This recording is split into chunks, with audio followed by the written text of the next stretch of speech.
స్వామీజీ చెప్పిన మాటల్ని మీరెందుకంత తేలిగ్గా తీసుకుంటున్నారు? ఎందుకు ఆయన మహిమను పట్టించుకోవటం లేదు? నువ్వనుకుంటున్న మహిమ ఆయనలో లేదని మేము నమ్ముతున్నాం కాబట్టి. సీరియస్ విషయాన్ని కూడా ఎందుకు సీత అంత లైట్ గా తీసుకుంటున్నారు? ఆ స్వామీజీ అమ్మవారి ఉపాసకులు, పరమ నిష్ఠాగరిష్ఠుడని చూస్తేనే తెలుస్తుంది. లేదంటే అన్ని విషయాలు అంత కరెక్ట్ గా ఎలా చెప్తాడు? అందుకే ఆయన మాటలు పెడచెవిన పెట్టకండి సీత.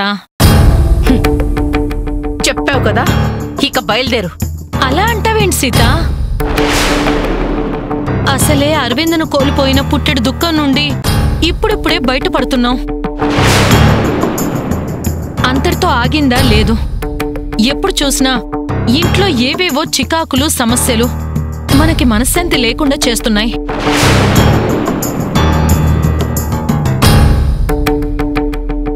పవిత్ర వల్ల, తన కడుపులో పెరుగుతున్న బిడ్డ వల్ల ఇంకోసారి ఇంటి వారసుడికి ప్రమాదం అని చెప్పాక కూడా మనం అంత నిర్లక్ష్యంగా ఉంటే ఎలా సీత?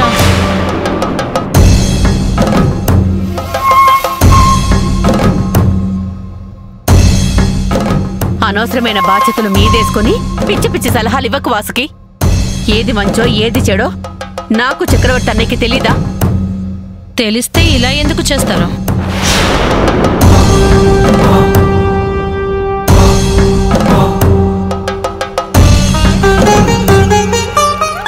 పవిత్ర మీద మీకున్న ప్రేమ మీ ఆలోచనని చంపేస్తుంది.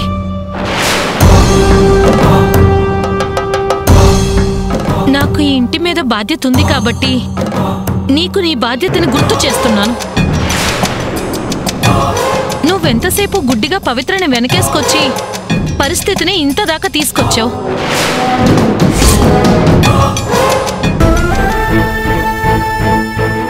ఇకనైనా కళ్ళు తెరువు సీత.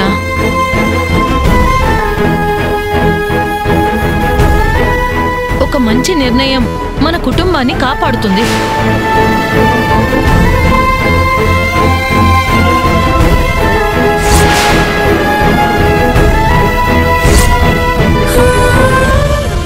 ఇక ఆపుతావా వాసుకి?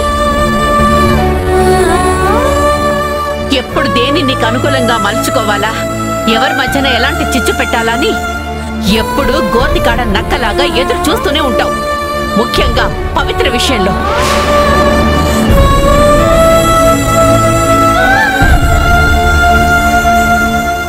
అసలు పవిత్ర నీకేం అపకారం చేసింది వాసుకి?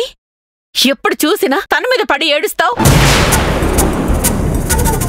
అరే, ఇంట్లో ఏ సమస్య వచ్చినా, కుటుంబంలో ఎవరికి ఏ కష్టం వచ్చినా అందుకు పవిత్రని దోషించేసి నింద వేసే ప్రయత్నం చేస్తావు.